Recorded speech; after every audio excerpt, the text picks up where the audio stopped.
Hello and welcome to Pod Destroy episode Number 4. This four, is it number is. 4. This is a very special one because this is our Damnation Festival review.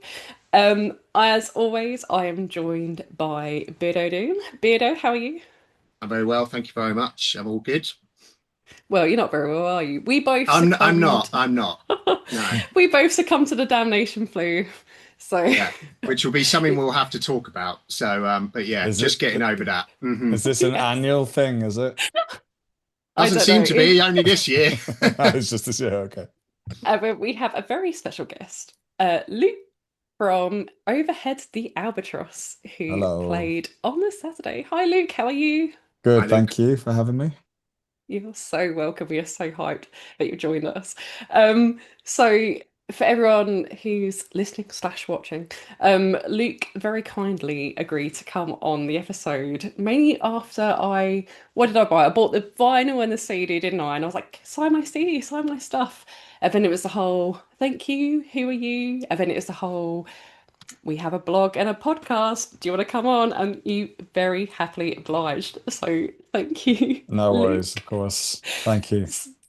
So, how was your damnation experience in a nutshell? Obviously, you played early on a Saturday, but Yeah, how did you get to that point? What was your kind of damnation journey? my damnation journey, as in the day or to getting. Getting announced, We getting a want to we slot. want to know it Ye- all. Tell us, yeah, Okay. tell us Yeah. all of I it. So, mean, it's quite a yeah. It was been a bit of a whirlwind of a year for us. We released the album in last November, coming up to a year now. And actually, it could be like a year today or something. Anyway, could actually be the anniversary. But hey, congratulations if it is. thank you. But the we're basically we were kind of in January, I think it was. We were kind of we released the album and then we were kind of like twiddling our thumbs, seeing what would happen. We didn't really know what we were doing. Still don't, but we're learning. But the in January, I think the podcast Two Promoters One Pod with Gav and James was on an episode, and someone had given Gav the album, and he next thing I started getting messages being like, "Oh, you need to check out the podcast, man. Shit's kicking off for you guys." And so I logged on, and I think we spoke about it the other day actually, the members, and it was like one of those moments that we knew was quite gonna be quite a influential moment in the career or the movement of the band throughout. Um, Gav kind of went on a like monologue about how much he loved the album, and he seemed to have kind of really listened to it super intently. And from what I gather, he's like kind of like a musical savant or something where he just like absorbs music, hears references and all of them are the music that he's listening to, and can kind of stem out where he thinks it's come from or what has inspired it. And he was just like gushing with praise with it about it. And from there, everything just started to snowball, like literally overnight. Like the next thing we knew, we had a promoter from a booking agent from Atonal got in contact with us, said he'd never seen us play before, and he'd never kind of worked with a band without seeing them play, but because of Gav's like I think sort of like dogmatic, like hounding him, he said, I want to work with you guys. And then ATG happened. James, Yeah. obviously, being the other member of the podcast or other presenter or host. And then after that, like Gav was like on the podcast, he's like, they're going on Damnation. I don't care. Like, haven't seen them play. Don't even know if they can play. Don't know anything about them. They're going on Damnation. James then put us on ATG. Then they saw us play ATG, and I think we obviously put on a good show because they then got in contact with us and said, the kind of package that you guys bring would suit the main stage a lot better with the visuals and the kind of Yeah, the like I guess the kind of like high intensity of it. I think they just Paul and Gav, who run Damnation, they both were like, "We want you on the main stage." amazing. Suddenly it was like, "Holy shit!" Like this is just escalating, you know. And yeah, it was mad to play a room that big. When I walked into the room, I think we were all a bit shook. We were all just It's like, huge. "Holy shit!" Mm, Didn't even know rooms were this big mm. anywhere. And yeah, so and like to have that video wall for the projections and stuff like that, and our sound engineer had a lot of fun with the sound system, and like I think it was the biggest room we've ever played, probably the largest crowd or second largest crowd. Maybe we had one in festival in China. Excuse me. That was there was I don't know. Like it's difficult to judge crowd sizes. Do you know what I mean? Yeah. Like Yeah. you look how You it had a looks like huge you there had was a a lot of huge people. crowd. There was a lot of people Yeah. there. And Um, it was so exciting because we were on the way to come and see you, and I found a friend, and he said, "Oh, are you going to go and see Overhead the Albatross?" I said, "Yeah." And he said, "Oh, I saw them at Arctangent, and they were amazing." I was like, "Oh, good, yes," because I yeah, think they sound amazing. But yeah, no, good. the room is huge. The Funny you room should was mention, massive. yeah, Yeah. but funny you mentioned the visuals, because me and Bedo, we were saying that you really set the standard for how to use that big screen, and Yeah. we feel like you were one of the best kind to do it at Damnation. Just you really used the screen, and the visuals really kind of tied everything together. It was kind And of yeah, fluky the way it worked out because the screen was super widescreen, right? So mm, our visuals are kind of 16:9. So when you put the visual onto that size screen, it's literally just a box in the middle. But luckily, one of the guy who was operating the screen, he was able to split it into three. So we actually got to use the full size of the screen, which was, I think, looked really amazing. And I was It, just it like, it really did. Yeah. Like yeah, when we I've were watched the gen videos back, I was like, Yeah. whoa, that Yeah. looks incredible. It's actually a really good question because we discussed this quite a lot over the weekend. Is what actually comes first, and who is involved with the screens? Is it does Damnation reach out to you guys and say, "Hey, you've got the opportunity to use these screens if you've got the visuals in place," or do the bands reach out to Damnation and go, did they use their own designers around it? Where does that They kind of they fit let you into place? know. They let you know they have a screen. Mm, A lot the visuals have become such a massive part of our show that mm. um if there isn't a screen there, we bring a projector and we hang a sheet and do some kind of rudimentary jerry rigging of sheets on walls and stuff like that. And but luckily a lot of these festivals they have their own screens and it's kind of become like it kind of you expect it, you expect them to have it, but that I think screen was it particularly just amazing. That yeah, screen was it really is, class. and I think it just adds so much to the experience of the band, and even when we were watching bands at Damnation that maybe weren't using the screens, utilizing them to their best, it almost felt like a downgrade on the work that you guys had done, and Conjurer as well, which is another great use of the screens.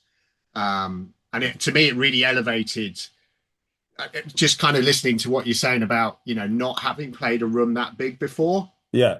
For my first introduction to your band, I would never have known that would have been one of the biggest shows you've done, because you just completely commanded that room. Oh, And thank you. yeah, Yeah. genuinely, you know you I converted me from having not heard of your band to being a fan. So Oh, well, that's genuinely. good. I mean, Yeah, I yeah. think for us, it's like we're so used to playing very, very, very small cramped stages. At the night before, oh, the night before was London, but the night before that was Bristol, and Stevie, the bass player, was literally on the floor in the crowd for the whole Mm. show. So that we had more room on stage for the screen, and so to have a stage that size.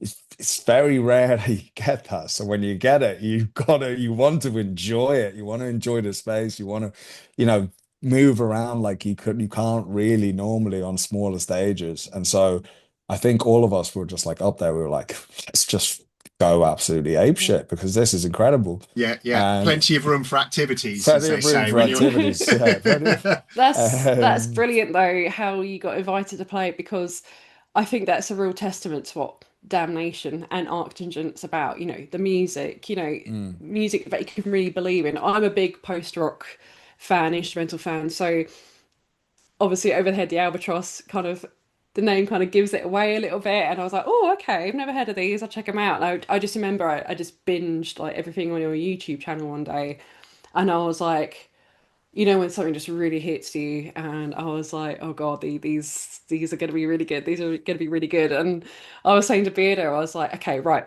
my Saturday is starting with Overhead the Albatross, and he was like, who?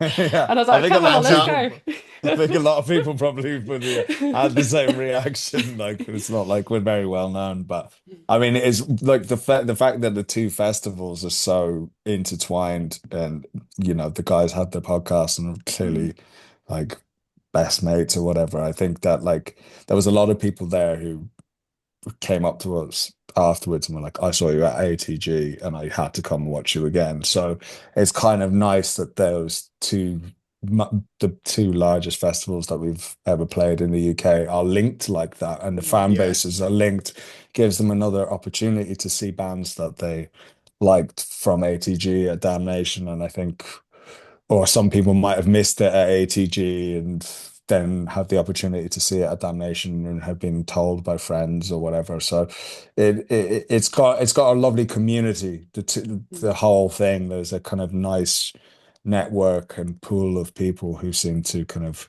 all live in the between the spaces of all those genres of music. So it's nice that it intertwines like that, you know. Yeah, I definitely think that the two promoters one pod podcast has created this kind of symbiotic relationship between Totally. ATG and Damnation. Yeah. And I'm like, long may it continue, because I just think it works really well. Um, like traditionally, do you find yourself on kind of the heavier bills? Because I mean, Damnation is probably a bit more known to be metal. How do you approach that if there's, I, yeah, I well, think that kind of bill essentially? I think we've been kind of for years we're Irish band, so we've been based in Ireland for we've been going for basically the guts of 15 years with long hiatuses in between where people were off doing different things for years at a time. So the band would paused. But the festival circuit that we were used to in Ireland was they're always very mixed genre festivals like kind of like a lot smaller versions of like Reading, like very like smaller versions of like Reading Festival, like mixed lineups of different genres. And we always found ourselves like there would be a room for us on one of these. And Ireland has a lot of festivals, a lot of small festivals, and there was always room for us to slot in somewhere at those festivals. And we slotted in with all different type folk or electronica or whatever was on at those festivals, and there'd be mixed genre festivals. So it though we kind of are used to that in a way, and like in not having the natural fan base at those festivals, but still pulling the crowd and people enjoying it or whatever. But with Damnation, it was definitely a little more. Um, I guess we were a little more uncertain of how it might go down. But when we first got announced, when Gav first announced on the podcast, I was like, how the fuck is that going to go down? That's going to go down like a lead balloon. But then I started to hear that he kind of likes to have a variety of stuff so that Yeah, breakdowns don't just become like Yeah, It's just yeah, like yeah, people don't tire from just listening to the same stuff over and over again. I mean, it's a really good way to put a festival on is to have little palate cleansers, even if Yeah. it's a metal festival, Yeah. agreed. just so people can go into something else just for an hour and come out and go, right, let's get back to the metal, Let's and get back to the blast beats. let's get back. Mm, yeah. We wasted that round, we wasted that. Do you approach your do you kind of tweak the set list dependent on where you're playing? So would you have played some more aggressive or or how does that feed into if you're playing something like Damnation? Yeah, well, we would tweak the set list each time we play. I mean, the main thing that kind of dictates what we play is the length of the set. So our songs are quite long. So I think we had a 35-minute set, but we chopped the songs quite heavily so that we could get in lots of little bits and Mm, pieces to give people a really nice, what we think is a nice taster of what we do. mm, Because we know that if we just played the songs in full, we'd get three songs in. They're all like mm, 10 minutes mm, long, mm, So we were like, let's chop it up, keep it busy. It's 35 minutes, just go bang, all out. I think what's nice about hearing the songs in their full length is that you get the time to earn the payoff, which, the songs are a journey or have a kind of narrative to them so that when it reaches the crescendo, you've kind of been brought along the way to get to that point. So with the 35-minute set, it is kind of chopped to the more intense parts, which I think is good for a festival set and for people who haven't seen you before to get a kind of Mm. like taster. But yeah, so I mean that was a long answer for the very simple question. But yes, we chop our stuff around a bit, yeah. It's really interesting what you were saying about, if you listen to the songs in full, then it takes you on a journey about crescendo. But I think how you managed your set so well was, you did have that at the end of the set, especially with the tributes at the end. And I don't know if you've seen any of the feedback in the Damnation forum on Facebook, but you guys have been constantly name checked, like name dropped all ever since, people's highlight of the Saturday overhead the Albatross. Oh my God, everyone was crying. There's no dry eyes in the house. But kind of tell us a bit about that part of the set with the Hmm. tributes at the end because it felt so special and especially so early on in the day as well. And suddenly all Yeah. these metalheads are like, oh, but Yeah, yeah, yeah. it was special. Had a lot of like very like kind of tough looking bearded men coming up to me afterwards saying that they were kind of We're all like very sensitive people, really. yeah, well, that's what I think. I think metal Yeah, cars are the most sensitive, sweetest, kindest people I ever. Just completely agree. Yeah, yeah. um and the so how did it come about? So I guess the song Paul Lynch, a lot of the album is about loss and grief and the acceptance of that and birth and life and lots of big themes kind of running through it. But the last song, Paul Lynch, is about a friend of ours who passed away. So I guess the reason that it sort of came about was at ATG, I think just before ATG, the Gav and James's friend, Bry, who obviously was very integral to the setup of everything they do, had passed away. We'd never met him. Like, I didn't know who he was, but we know what it's like so many of us do, to lose somebody. We know what it's like to lose a very close friend. I think it was only a week or a couple of weeks before we lost a very, very, very another one of our very close friends who had worked with us for years. So we were able to relate quite a lot of that, how that has effects and those types of tragedies can really have that impact on you. And so actually one of guy we know from civil service, he messaged me about it and he was like, it would be very sweet if you did a little tribute to him. And I was like, yeah, it's an excellent idea. So we put his name after um the other names of the people that we've kind of lost. One of them is my dad and Paul Lynch and then Connor. And then afterwards, the lads were obviously extremely moved by that, and were very thankful. And then when it was coming up to this, Paul from Damnation said, "Are you going to do that again?" And we were like, "Well, of course, if that's what you want, of absolutely, we're up for getting involved in any way because that song is about the acceptance of grief. It's about meeting somebody on the other side when you both have the chance to meet again, and that is a song for anybody. It's not just about Paul Lynch, it's about any single person that anybody has lost. And um so it seemed fitting. I think the lads had seen it at ATG and they wanted to kind of remember Bry throughout the festival. So I think they thought that there was the right song to kind of begin that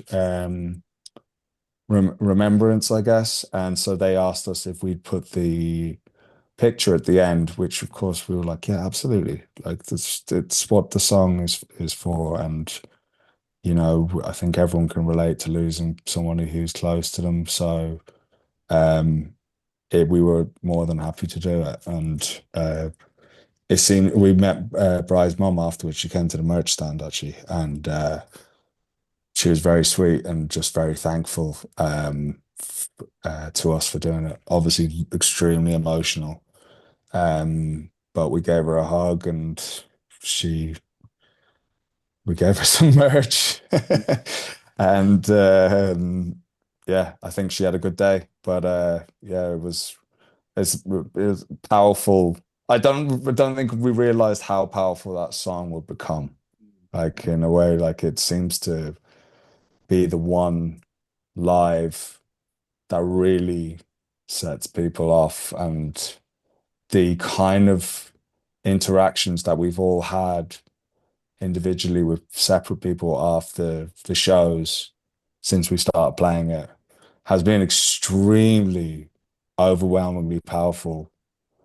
The stories we've heard, people thanking us. It's always people thanking us because it's like they've gone through this kind of cathartic moment, um, which is incredible. I just like when we wrote it, we just didn't realize that it would be so emotionally impactful. But it's like, yeah, it's nice because it's like the kind of general feedback we get is like, I didn't know I could feel so sad, but also uplifted at the same Yeah, time.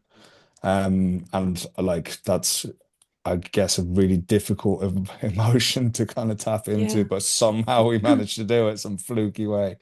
But yeah, no, so it's been like that song has, yeah, it's kind of, I've never had fans be so vulnerable with, or listeners, not like so vulnerable with us after the show. Like another person came up after Damnation and he'd like lost his sister-in-law like a week before, and he just started crying, just asked for a hug, and I gave him a hug, and then he just walked off. Like, and I was like, "There's like I'm more than happy to do that. I've anything that we can do to help people tackle their grief, I think is it wasn't what it set out to do. It was for us to tackle our own grief, and to kind of understand our own grief and to channel that into the music. But I did not realize, and none of us did, that it would be such a kind of like important song for so many other yeah. people.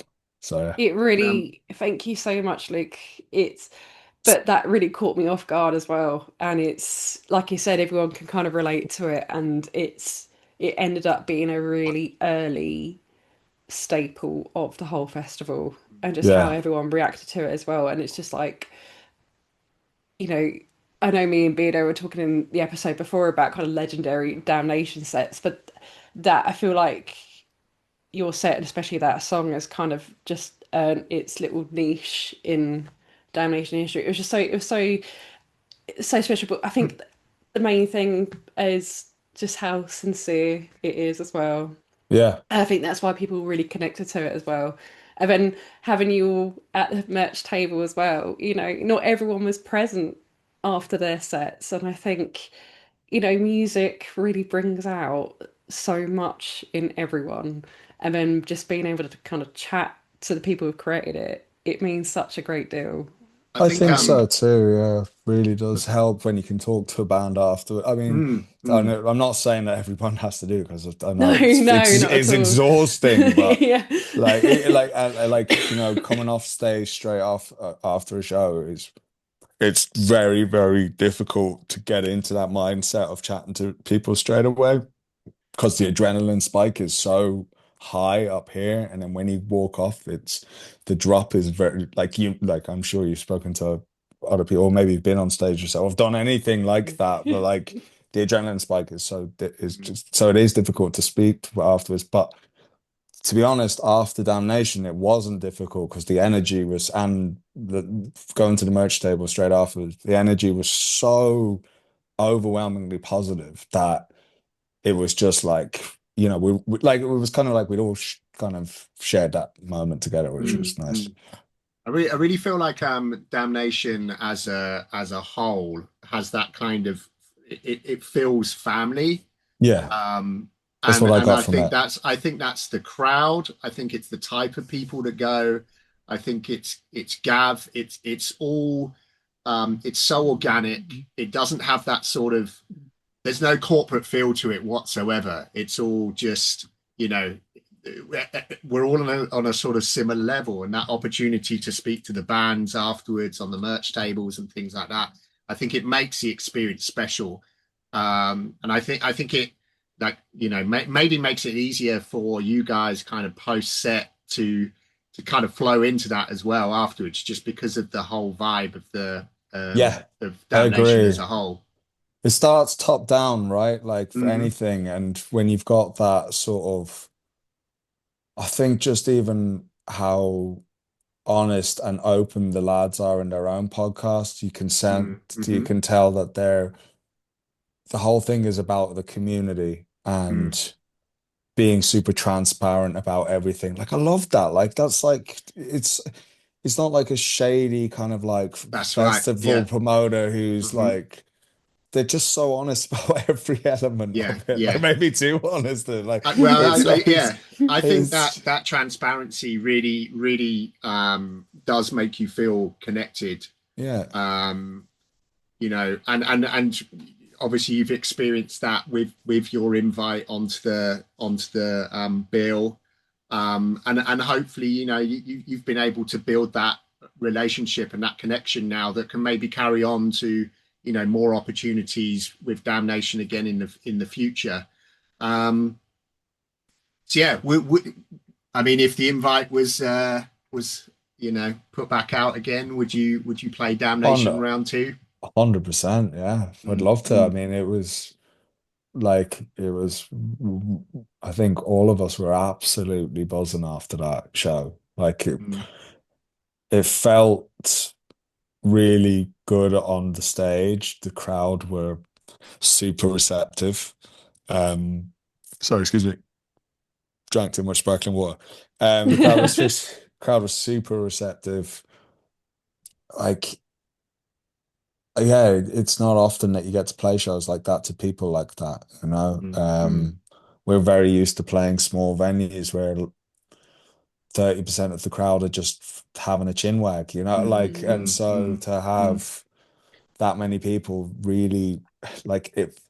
Maybe I'm wrong because I'm wearing in-ears, but it felt like in the quiet moments, people were very quiet out Yeah, there. they I were. would agree with that. Yeah, Because yeah. that is one of my biggest pet peeves now of when people are talking during It's sets. the worst. And I Mm, was mm. like, if anyone talks through this set, but no, everyone was, just good as gold, watching, listening.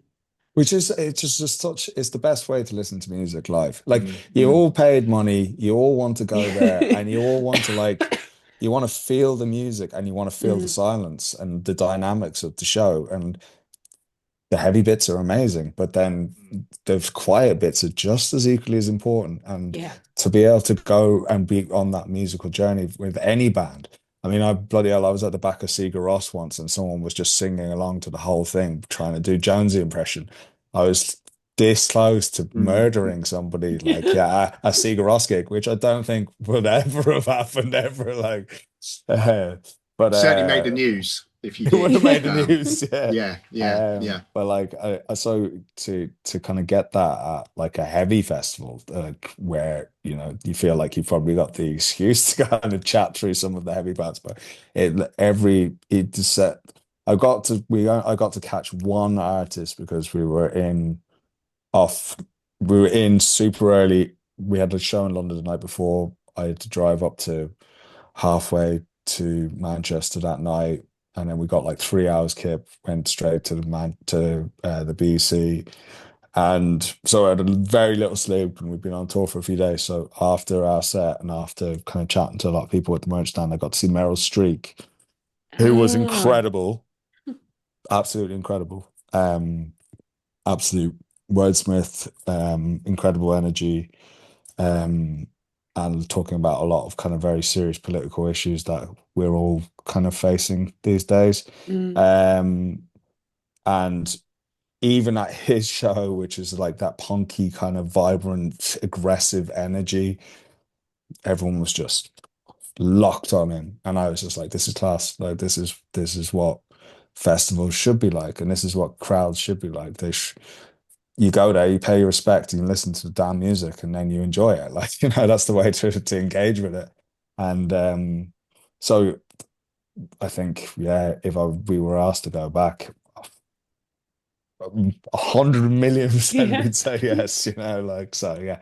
Yeah, Awesome. we were all buzzing after it, buzzing. So tell us what you've got next then, Luke. What's coming up for the rest of the year? And tell anybody who's listening where we can find you guys. Um, Yeah, yeah, in the well, future. I assume by the time this comes out, this will have passed, but tomorrow will have passed. But tomorrow we're playing Gloomar Festival in Neunkirchen in Germany with an amazing lineup of post-rock stuff. Mono, Bruet, who are amazing French post-rock band. They're incredible. Their new album is, what's it called? Oh, I forget it. Bruit, Bruit. Anyway, Yeah, I'll be Googling these after. they're incredible. So you can't get it on Spotify, but Right. they did a set with, because they boycott. They're like super Mm. eco warrior dudes, like they're. But you can get it on Bandcamp. But they played with M83 on KEXP, which is where I first saw them. But they're playing Mono, Hiroshima, and I forget who else is playing. Anyway, really, really, really amazing lineup. So super excited to be able to get to see those bands tomorrow. And then that will be it for this year. Next year, we've actually really fortunate to have forged a kind of very good connection with crowd new noise over in China. So we're going to China for a week at the end of Amazing. January. Yeah. Awesome. So super excited about that. Um, like I said, this year has been a very strange year. Like from releasing that album, thinking that it was going to do some things for us, like play some shows or whatever, to ticking off all these incredible bucket list things that we've always wanted to do. So China for a week, then next summer some tours that are yet to be announced, Hmm. and Dunk, we just got that announced today, so that'd be great to go back there and do a longer set. It was a really amazing festival. Um, and then I guess at some point we'll have to try and write another album, Yeah. which I suppose the pressure's on a little bit, but like if we stick to what we like to do Mm. and what we're good at, I'm sure it'll be okay.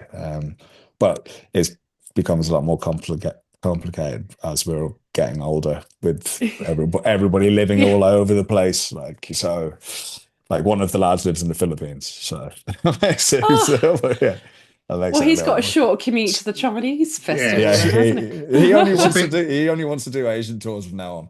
yeah, it's a bit far for practice, though, I think. So, Mm. mm, Yeah, there's no jamming sessions anymore. no, no, no, no.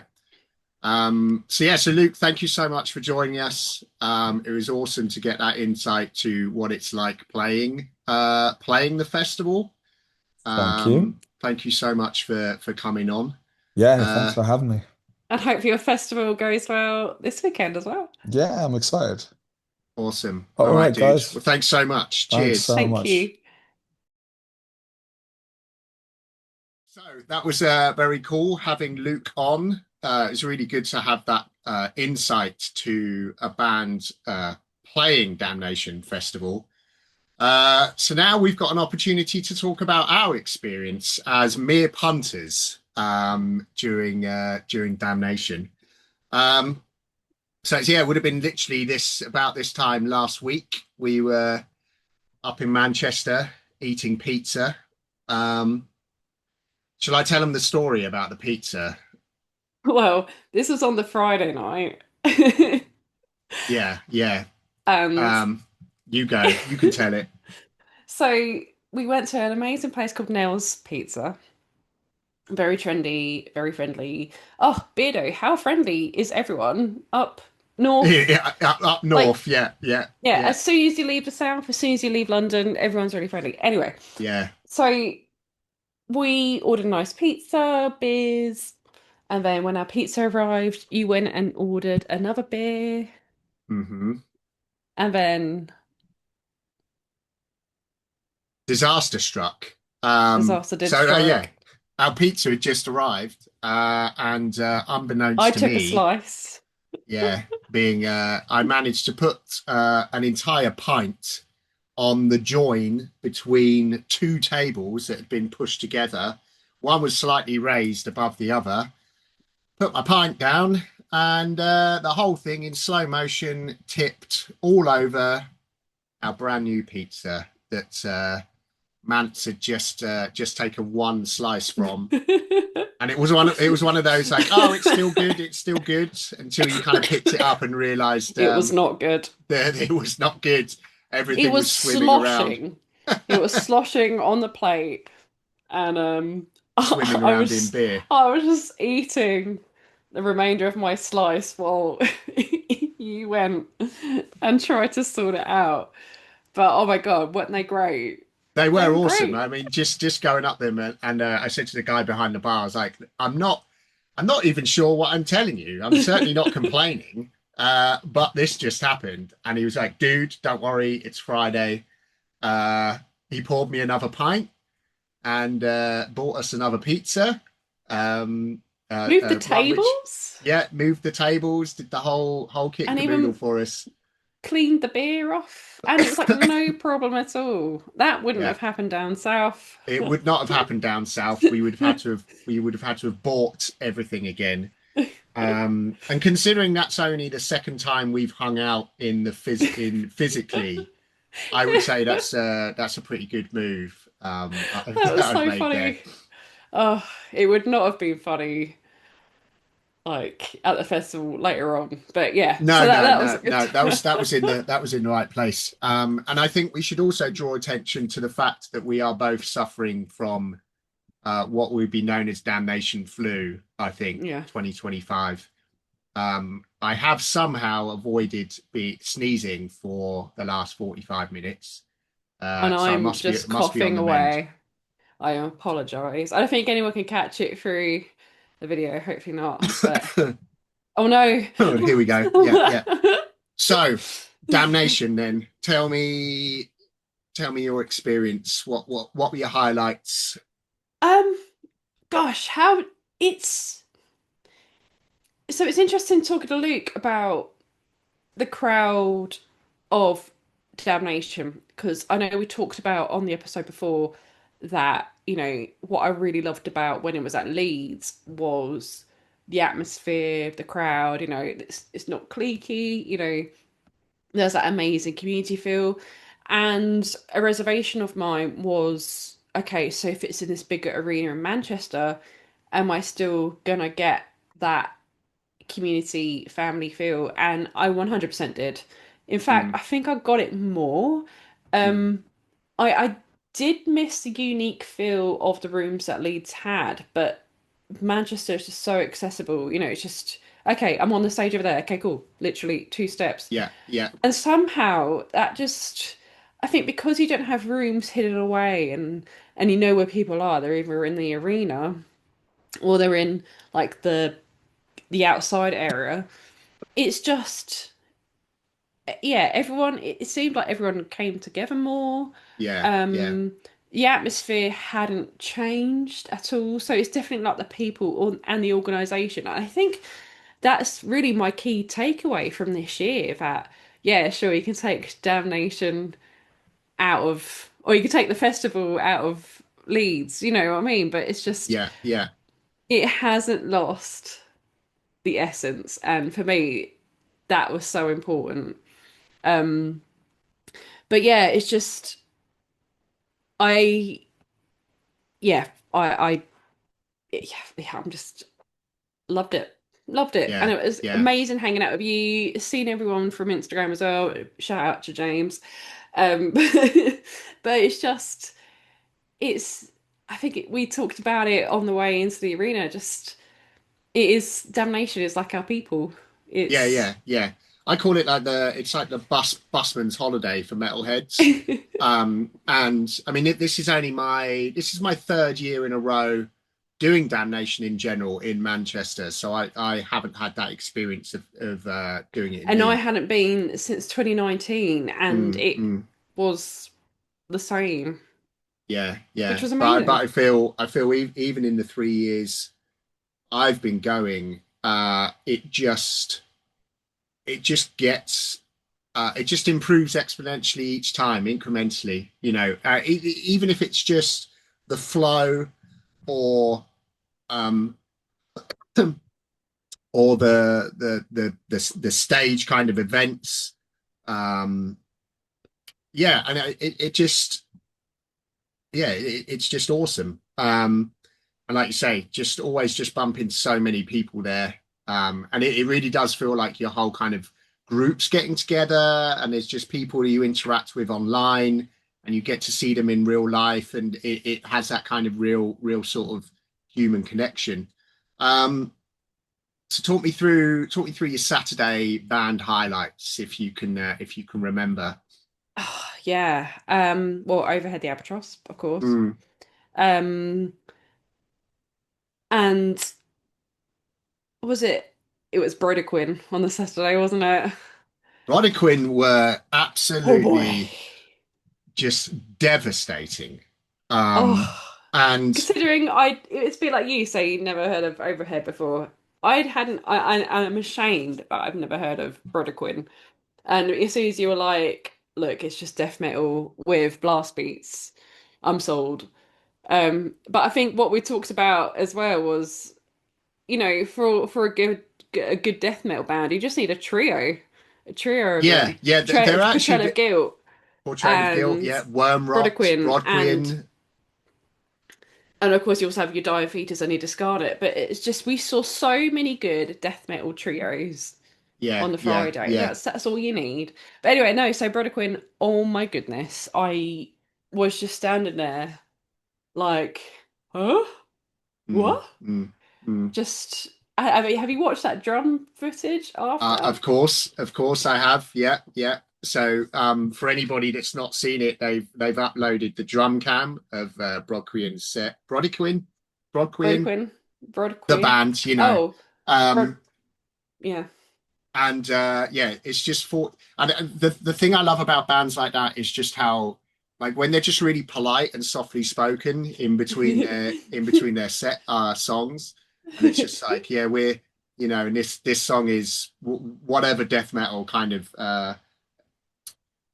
song title it is, and then it's just Yeah. just And maximum I blast. think, oh dear. I can't remember if it was that band or another band on the Sunday, but we joked about how it's just going to be like, Yeah, yeah, and off it went. Yeah, yeah. but yeah, it was So so good. we And saw a bit of Castle Rat, didn't we? Um, oh, they're fun. were you looking at the lineup? I am, yeah. Because I've completely It's forgotten. yeah. I So I know we obviously talked about Castle Rat in our Damnation preview, and but we're going to check them out.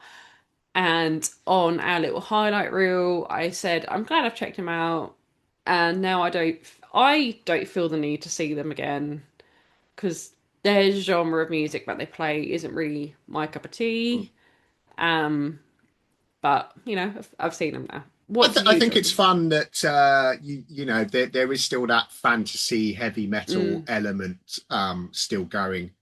And that it's like they know what they are and they're just mm. leaning into that whole experience. I think it's good for Damnation to have kind of um, given them that kind of metal festival because I mean often bands like that also appeal to the kind of the normies, I suppose, are like, oh, I want to watch a heavy Yeah, metal band. they're a bit of a bloodstock band, aren't they? Yeah, Is how I yeah, would define them. yeah. I'm just looking at big bands that we sort of missed, and that's kind of how Damnation is like we didn't watch High on Fire much, for example. We caught one track because then I Yeah, said, "Wow, Matt Pike looks amazing." doesn't he look healthy? Yeah, he looks very Like healthy. He's got a very slick he, haircut, and yeah. yeah. I've never had a little crush on Matt Pike before, but I do now. My But God. just to like that's why I love festivals, just to drop in on High on Fire, where normally you would go and pay headline money to go Yeah, see High on yeah. Fire. But I mean, one of my highlights for Saturday was Deaf Heaven, as always. We I think, had, so you, me, and James, we all had like the same experience at the same time. There was, I can't remember what song it was, but at one point in one song, we all just moved in the same manner mhm, at the same time. And I was like, wow, this is amazing. It was just, we were yeah, all having a spiritual experience. they do have that sort of transcendental kind of vibe to them. And I've seen them, I think, three times now. Uh, and they're to me, they're just improving every time. And I get to see them in 2 weeks today in London again with Portrayal of Guilt. And Who we they were also Portrayal of enjoyed. Guilt on the Saturday. They were I loved absolutely loved that Hmm. band. And Um, I wouldn't have got to see them if it wasn't for crippling alcoholism cancelling. yes, yeah. So that was a real blessing in disguise. Let's just cover that again because I think there's been lots of words kind of discussed about it. Uh, I think nobody in the end really gave a shit that they weren't there. No. I don't recall anybody going, oh, Um, so yeah, has that decision backfired on them? I don't know. Only time will tell, I basically. think it's also the strength of the bookings as Yeah, well. yeah, And I yeah. know we didn't see them, but the kind of the feedback about their replacement band, Dimskua, Yeah, that went down really has well, didn't it? yeah. With the And yeah, so good for them. yeah, Good yeah, for them. yeah. But They I think yeah, clearly this used that as an opportunity to to sort of stand out, I suppose. But yeah. we're not having crippling alcoholism on there, and also, like you said, gave us an opportunity to watch Portrayal of Guilt, another just absolutely devastating trio. And Great that is the use of the word. That's the word, devastating. yeah, great use of the screens again. Yeah. Um, and I think that's how I feel every time I go to Damnation is watching bands without those LED screens. It's just not the same anymore. Yeah. I'm like, I want the whole, give me the whole, Yeah. like, I feel um, like this is the influence of Nordic giants. Like and and I know we're not talking about the Sunday yet, but this is the first time I haven't seen Nordic Giants when they've been on a bill. But I think just visuals and music just really elevates the experience. I Hmm. don't know, I Hmm. think we were kind of chatting when we were just having dinner and drinks in Manchester, just how we enjoy sets that are really immersive and it Yeah, just, oh my God, all the visuals, please. yeah, And I don't yeah. think it detracts from the music at all. I think when it's Not done at all. right, It adds it to it. It yeah, enhances it the really experience for sure. draws you in. And if if the music isn't quite on the same level as the visuals, you notice, you're like, oh, actually, that didn't hit me as hard as it would. Um, but yeah, I feel like we were on the second stage the most on the Yeah, Saturday. that Saturday was Necrot, who we started off the day with. I Oh saw no, Oryx. you did. Yeah, that was right. Yeah, so Yeah. we sort of separated Was- that time, and then I was losing my shit to Dead Guy Oh yeah, again. you were. Three times I've seen him at Damnation now, which is and I thought it was three times in 1 year, but actually it's three times in 2 years, and that's like how time flies Yeah, basically. so it was literally Dead Guy, was it Petrella Gill, and then Brody Quinn. Brody Quinn, yeah, And yeah, I don't think we really left that room, did we? no, no, and I love that second room because I mean that's a big old room by itself. So Well, no, it wasn't you big know, enough for Wormrot. no, that is true. I mean, it's incredible. Like because I was saying this to you. I think it would have been 2008 that I first saw this Wormrot lineup in a dingy, sweaty underground club in Brighton, the Engine Room, which doesn't exist Mm, anymore. R.I.P. the Engine Room. mm. Um, and to see them essentially struggling to get everybody into that second stage to watch them. I mean, it's bonkers. Like just to just to see grindcore, just draw that many people, and I think it really is to me. It's like showing just how extreme metal just seems to be in an absolute renaissance period. And there's just more and more people going to watch extreme metal bands, and Mm, they're not playing dingy little pubs anymore. They're playing 3,000 cap rooms in giant mm. warehouses, Oh, and which is incredible. another good example of screen usage as well. We loved their backdrop, didn't we? Yeah, yeah, yeah. That was The good. artwork. So that was the artwork from Hiss, their last record. Yeah. But just having that blown up in like 4K, Amazing. like and just the colors are just so rich. It And reminded when me of when I go to like a pier and go in the arcades and you have like the twisters and it's like the all that turn. like flashing, Yeah. like Yeah. yeah, yeah, yeah, I felt like I was in an arcade. Like that is like in the best possible way. yeah, yeah. And there were a couple of little almost like rave moments on the Saturday Mm. as well, because we had Ghost, Yes. um, Oh, who thank goodness I managed to find my earplugs again, because I would have gone deaf he would have with gone there. Ghost. And that's why I couldn't get into the pit at Dead Guy, because my earplug get popping out of my ear. And I was one of But those they idiots with a torch just going, "Oh, where is it?" it was really interesting because I'm a big Ghost fan. Such a big fan, but I'm still not quite sure how to pronounce the name. It's Mm, really interesting with the earlier albums that were so heavy, were really kind of heavily leaning into screams and real distorted elements.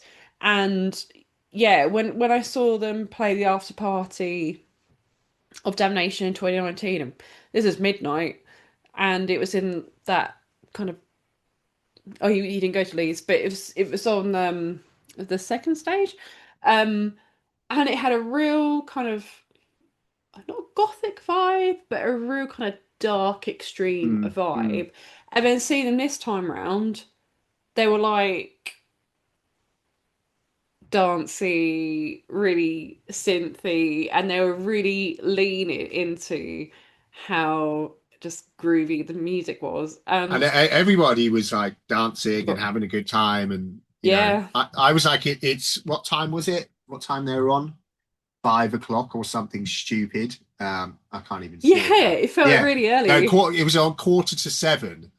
And I was like, this is far too early for this sort of Yeah. stuff. And everyone's just like, Yeah. um, And then for us, Perturbator were the yeah, headliners for us.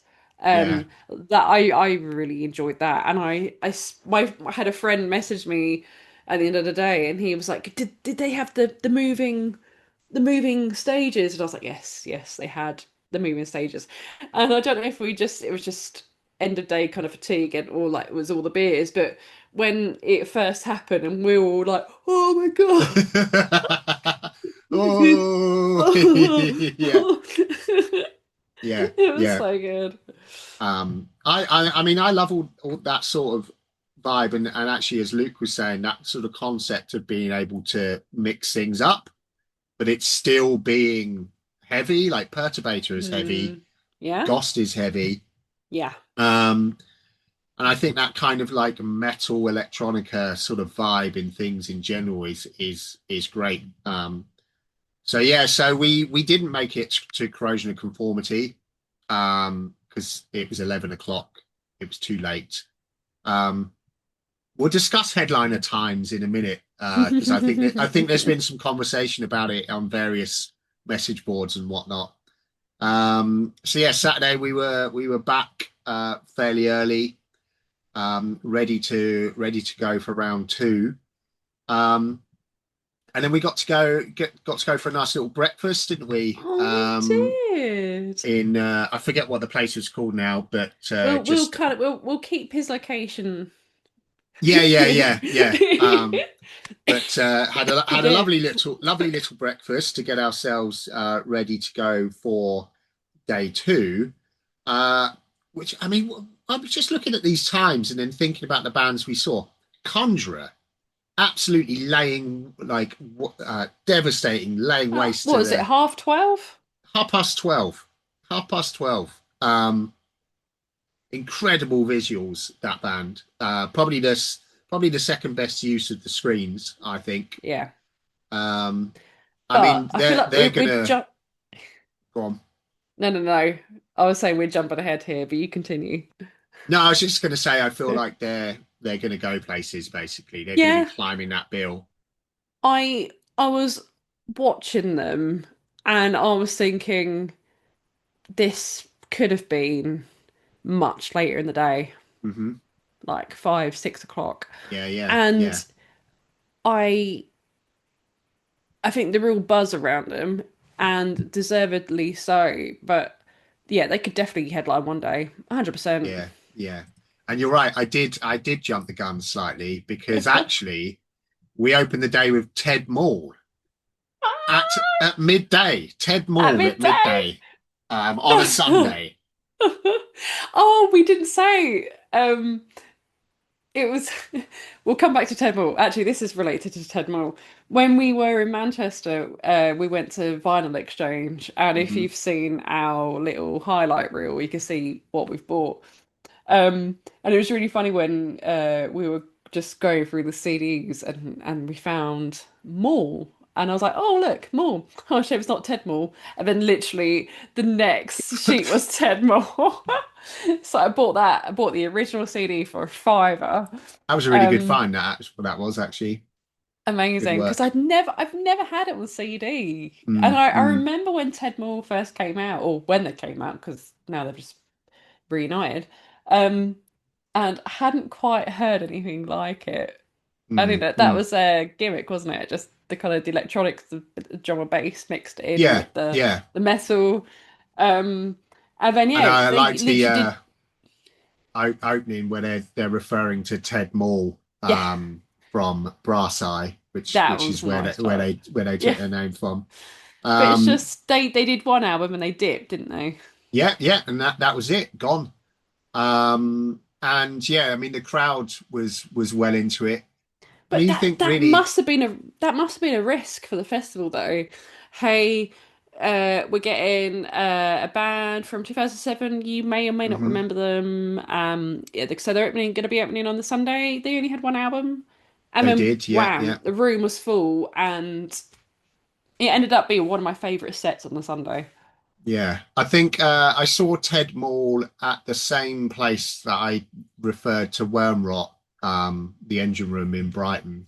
So yeah, it would have been 2007, the same period of time. So um, little old mid-20s me probably watching Ted Mall, and I mean they you would never have known they were away.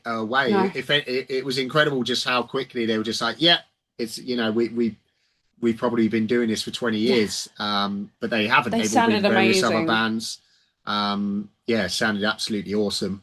So Um, polished, so good, and they looked great as well. And yeah, and I just really hope that they're kind of back for a little bit longer. hmm, I'd like to actually we'll have something I want to sort of discuss it in a bit about British bands of the early Mm. 2000s and their sort of reformation period because I'm thinking of some good bills, good tour packages that we could I'm set up for definitely that. thinking of a band that you're thinking of. Yeah, yeah. So We'll talk we'll get about to that at the end of this. Yeah, it. yeah.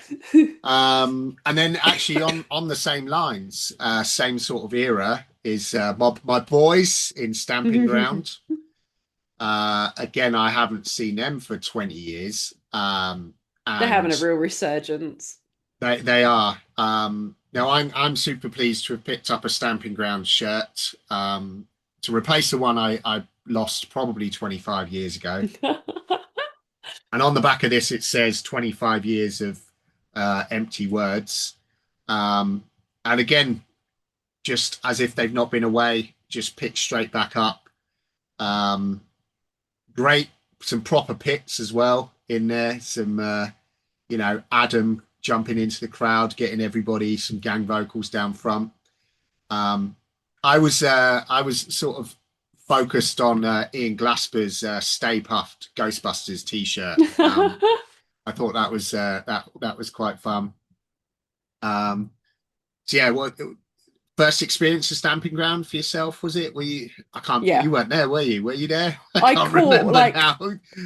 the half of the first song Hmm. because then I was meeting it was the first time meeting Dan from Conjurer Oh finally. yes, yeah, yeah. So I that remember. Yeah, I know yeah, that you would never forgive me for missing a stamping ground with you, but this meeting was 6 years in the making. yeah, So yeah, yeah, yeah, yeah. It was a heck of a set, and hopefully Stamping Ground will be back mm. more permanently now. Um, and then I think maybe did we have a little bit of a split because I think you went to see some bands that I didn't you? I saw Devil Soldier Soul, Hmm. and then I did catch the very end of Nordic Giants because that's where the chairs were. Yeah, yeah. Um, Had a little they cheeky sit. on two promoters one pod they're talking about some of Chairgate about how people were pulling the chairs into like the main arena and stuff. Apparently, and there was just like some dude just like sat watching like Napalm Death on a chair. Oh, Um, so they were talking about tying them up a bit better. So that was a new experience. They didn't have or those chairs there before, so give the people what they need. some more seating. I mean, we're getting old, aren't we? And it's long old days, especially with headliners on at 11 o'clock. Yeah. Um, Um, we really enjoyed a now Nathrak. Um, mhm. that was my Yeah, fourth that was time really good seeing fun. them, and I Yeah, think that was my favorite time. seeing them. And I Mm, think what made it good for me was the deep cuts, and they played a lot of my favorite songs from over the years, and just a really good energy and the chemistry of the members on the stage as well. I just think it. I mean, the Download this year they were amazing, but the set was very kind of promoting their newer stuff, obviously, kind of mm, selling what they're doing. And I think they're talking about, oh, we're pretty much the house band at this point. And I think you can tell because they're just so comfortable and, fans just love it. And for me, that was one of the best sets of the weekend, just mm. vibes alone. Really good use of the screens as well. Again, yeah. Um, I Do you love always those like screens? I do. I'm obsessed with them. Absolutely obsessed. Um, I always like. Sorry, I'm eating lockets still. I always really like just self-deprecating British frontman type Mm, vibe. That's why Aka Cocker and now Nathrak, that whole sort of load of bands, always have that like glum sort of self-deprecating British frontman, and then just utter devastation. Um, which I always love. Um, on the opposite of that spectrum was Pig Destroyer. who are Um, incredible. yeah, yeah. Again, there's just something about watching bands that I'm used to seeing in like dirty, sweaty like pubs and whatever. Just on a massive stage like that. Yeah. With But so many they, people. what was it? Speaking of so many Damnation sweaty flu. people, Mm, um, they really made use of the stage as well, mm, like mm, spreading mm. out and just moving. And I love watching bands just make use of Yeah, the stage. And again, I love the visuals and the backdrop, but yeah, they were amazing. yeah. Their keyboard guy is It's like a rocket. well, the noise guy, yeah. I mean, Yeah. is lifting the old his synths above him, and I was That like, was safety me, health and safety me was like, whoa, oh somebody's gonna get yeah. hurt. Yeah, he And was he and he was survived. channeling. He was Mm. channeling. Um Gosh, and who else was it on the Sunday? So we had so for me, Author and Punisher, um, which was an experience. Um, I found that to not be one of the busier stages. There was Mm, there was quite a lot of room there. Um, but which is I interesting mean, because I think it was the same time as Devil Sold His Soul. Devil Sold His Soul, and that was really busy. So maybe they should and have switched. that was on the smaller stage, I wasn't think it? so. Yeah. Yeah. But yeah, Author and Punishers was great. I was really happy because I saw that they played most of their new record.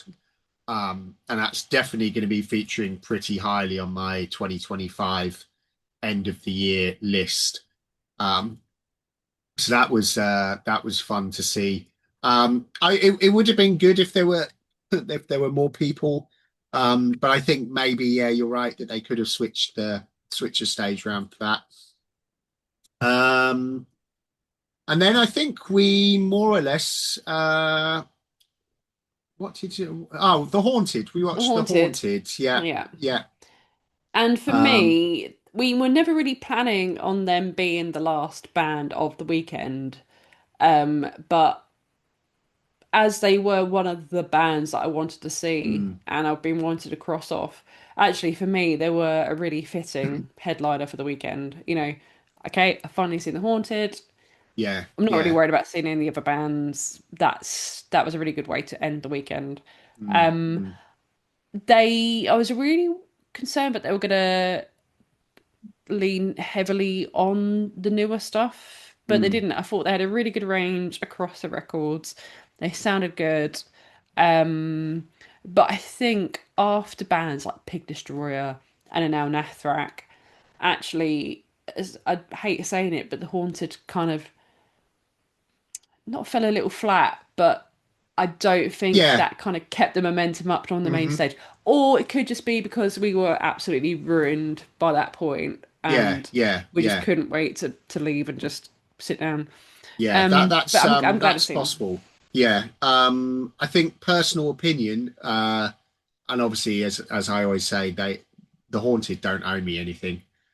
I would have liked for them to have done their Blinded by Fear at the Gates cover Mm, for Thomas Lindbergh.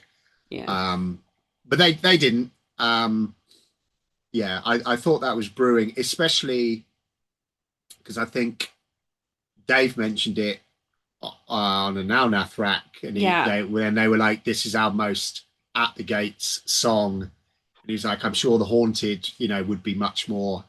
Um, There was a so few other yeah, bands who, dedicated songs um to Thomas. I can't remember yeah, who else it yeah, was. yeah.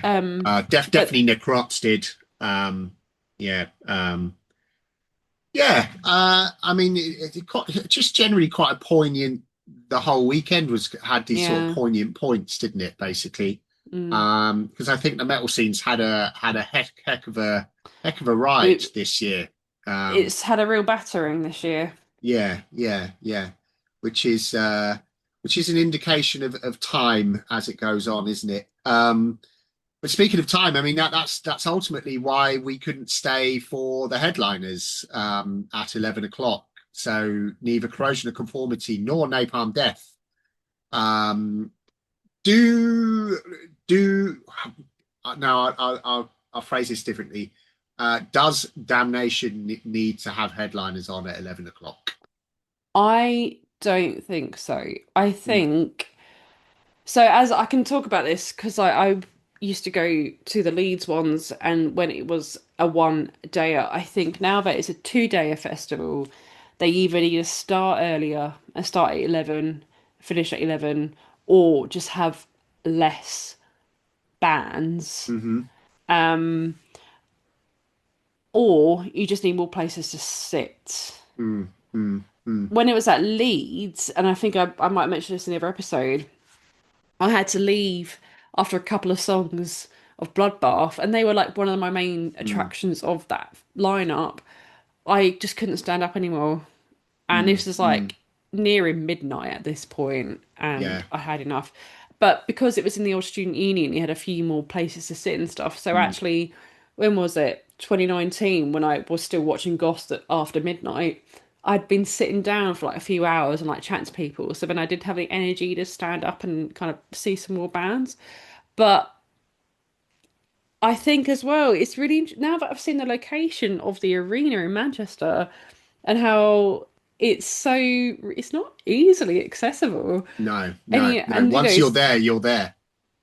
you've got to get an Uber or the tram, and the last tram goes before the end of the headliner, Mm, and the headliner ends. So it's just it.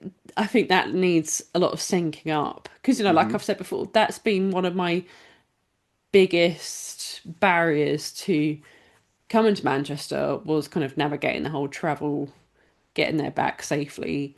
Um, yeah, I don't think you need a headliner on at 11 if you're a 2-day festival. Yeah, I think it's definitely been noticed and discussed. I think even James on the Two Promoters One Pod, he referred to the fact that when you're at an outdoor festival, you've got an opportunity to go to your tent. Mm. You can have a couple of Sit on the hours rest, grass. sit down on the grass, have a bit of a disco nap, and kind of get the energy back. Um, I mean, we turned up both days at like midday, um, straight on the beers. Yeah. So and it does get tiresome. Towards the And I end. was wearing my Skechers all weekend and they still couldn't save me. Yeah, yeah. And I think the Sunday I found that it was so band to band to band. Mm. I didn't have any chance to have any like dinner, any food. So I really let myself down by having McDonald's back at the hotel. which disgusts me. I mean, to be fair, it was all right as a one-off. Um, so yeah, I think it has been recognised, and it'd be interesting to see kind of how they handle it. Because yeah, they are. Uh, I think they are talking about keeping it 2 days, which would be really good. But yeah, I it loved is it. late. I loved it. I loved it being 2 days because having it one day was amazing. Um, just never really felt enough because Mm. like we were talking about before, damnation is like when you get to meet your pals and your family, and just having them for one day isn't enough. It's not. It's not. I totally agree. And 2 days, you feel nourished after the 2 days, don't you? Mm, Basically. mm. Um, so any other points you want to sort of talk about that we've not covered? No, I liked the merch tent, and I Mm, thought, mm. the way everything was set up was good. I thought where the cloakroom was this year was good, and I like the fact that we could put a bag in and then kind of keep taking it out, putting more stuff Yeah. in as the day went on. That was nice. The Cloakroom girls Um, were lovely as well to yeah, speak to, and you could tell they were actually genuinely having a good time. yeah, I think that's something about that kind of metal show is I'm sure security's like, it's going to be fine this weekend, mm. and But I everybody has a good think time. coming back to just the atmosphere and the crowd, it's not a festival of dickheads. Yeah, yeah, yeah. Thank goodness. And looking at this is going to sound awful, but kind of looking at that recent Deftones announcement with Death Heaven, Basement, everyone else, and I'm just thinking I'm not going to get a ticket to that because the crowd is just going to be insufferable. Where you're going to get Um, idols, ammo on the sniffers, two worlds colliding, basically, of yeah, London indie kids and metalheads, and yeah, and I'm just yeah, like, yeah, sure, you have. I feel like, sorry, I feel like people go to Damnation. You are the seasoned metalhead. Not that I want to sound like a gatekeeper here, but we know what the mosh etiquette is, don't we? And I hmm think that's why Damnation works so well. You don't have you had a couple of crowd killers here and there, but they were. You could tell that the difference with them was they were literally vibing with the music. They weren't yeah, just there to yeah. kind of rile everyone up. And yeah, it's just I've always found Damnation really respectful, even when I've gone solo as a female metalhead, and it's just everyone's so nice. And I just really hope that the crowd never changes. And I think if for whatever reason that more normies join and the kind of crowd chemistry changes, then for me, Damnation is the other people, and if that ends up changing, then it would severely Mm, mm. impact my enjoyment. And I it's going to think make me sound like a massive gatekeeper, but I no, think when I think it's fine to you because find I your people and you find your yeah. crowd and you find like a safe metal community, and you don't have to worry, and it's amazing. You can just really enjoy yourself and just be yourself, and that's what it's about. Yeah, I completely Yeah, agree. I think obviously all of this is going to be lineup based next year. yeah, And then that's down to, but I think that they're keeping it independent. It is all Gav and the team. mm. It does have that sort of family DIY type vibe still, which is ace. So, who would you like to see playing next year if you were to pull three bands out that you'd want to see on a Damnation bill? Blindfolded and Lit in the Woods. Okay, yeah, I think that's a great choice, actually. Yeah. Yeah. Um. Oh, I actually wrote a list on the thread of it. Who else did I put? Blindfolded.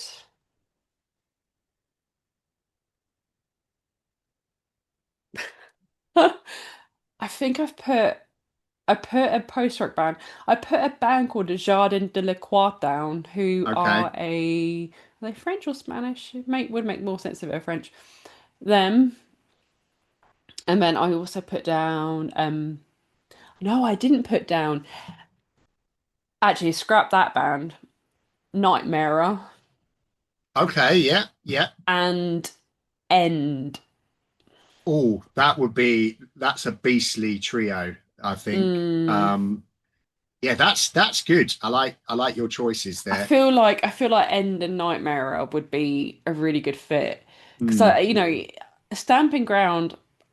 Oh, and Dead Guy. You know, they're the hardcore side of things, and you know, mm, the festival doesn't really cater to hardcore, which you know, that's fine. But like, if they're going to do hardcore, it needs to be something like End, where you have that kind of power violent yeah, hardcore yeah, metal. yeah, yeah. Um, I mean, and they've then had not, nails yeah, last year, yeah, so that they've got and Converge as well. So they've got yeah, sort of history in that. My choices would be I'd like to see Carcass headline. I yeah. think Carcass have got Didn't they they've got headline a before? they have, yeah. Mm, But I think they've just built their sort of headlining yeah. um skill set, I suppose. Um I would really I mean this is kind of like bands that I know are reforming and playing at the moment. Coalesce I'd like to see. Oh, Um yes. Oh, I I think picked up a vinyl of theirs, didn't I? In Vinyl you did, Exchange. yeah, yeah, yeah. I think there's a pretty good chance that they'll be on the bill. Oh, they would be Um, perfect. and then from an experience point of view, similar to like Perturbator and that sort of stuff, I would like to see Igor Yes. on the bill as well. Yes. Because are they? I saw them play Tech first. They're playing Arctangent, aren't they, as well? Yeah, that's true actually. I wonder if there's a bit of like rivalry now, friendly rivalry I between don't think so. There's just promoters for so much crossover. Because I was thinking, oh, actually, I'd love to see Carbon at Damnation. yeah, And then, of yeah. course, Carbon played this year, Yeah, yeah, Arctangent. yeah, yeah. But I think it's just that's the beauty of like just the extreme subgenres is just how much it crosses over. You know, Mm, obviously mm. Arctangent caters towards like the mathy and kind of the really experimental avant-garde post-rock stuff as well. Then Damnation is like your extreme, your death metal, your black metal, your Yeah, yeah. progressive metal. But then also they still have their post-rock, and I think the most in all of my history of going to Damnation, my most brutal clash was Nails, Agent Fresco. And imagine Okay. Yeah, Agent yeah, yeah. Fresco playing Damnation, a really twinkly melodic prog band. Mm, I love mm, both, mm. but of course I had to choose Nails, and I do Yeah, regret yeah. it. But of course, Agent Fresco has just been announced for Arctangent next year. Okay. Have you been to Art Tangent or I have haven't, you? no. So working in No, me neither. education, Arctangent always occurs at a really awkward time in the Mm, calendar mm, year for me. mm. Um, but and also I think the time of year in August, it used to be like just constant downpour and really muddy. Mm, mm. And I think that's what put me off as well. And also being Essex, and that's Bristol, and literally on the polar opposite side of the UK puts me off as well. But I know I really want to go because they always announce like all my favorite bands ever. Yeah, yeah. I mean, yeah, it is consistently a good lineup. I've not been because that period of time is just busy in general, August. Mm. And I normally I'm doing something else festivally or traveling or something around that time. Um, so yeah, so that was Damnation 2025. Whoop, whoop. It was awesome hanging out with you. So Um, good. we need to sort something out a lot Yeah, sooner yeah. in the physical space. And then yeah, now we're kind of back and we've done that. Hopefully we'll get back into a bit more routine on the podcast. We were going to try and go live, but one, the damnation flu got the better of us. Yeah. Um, and two, I haven't quite worked out how to do it yet. Um, so, so I think that my sort of next recommendation is maybe we could do end of 2025 live one or something. Yeah, So and you can tell us again about how much you love Author and Punisher. Oh, and a spoiler. Well, not quite a spoiler. It was on the train back from Damnation that I was listening to an advanced copy of an album, which I am pretty sure is going to be my album of the year. Awesome. Oh, yeah, lots to. I mean, there's still good albums coming out that I'm a bit like, Yeah. oh, uh, Veil Burner came out yesterday. That's sounding really good. And then I think at the end of the month there is Ominous Circle, which I'm really looking forward to. So much is coming out end of November. Still, yeah. There's Yeah. still a lot to come out. Yeah. So plenty to talk about. So yeah, I think we'll wrap it up. That Yeah. was Good hour and Damnation a half. 25. Thank you very much. Thanks to Luke for joining us. That was Oh. really cool listening to his Damnation experience as an Mm-hmm. artiste. Mm-hmm. MetalMance, pleasure as always. Thank you so much. You too, Peter. And we will catch you all in the next one. Thank you very much. Bye. Bye-bye.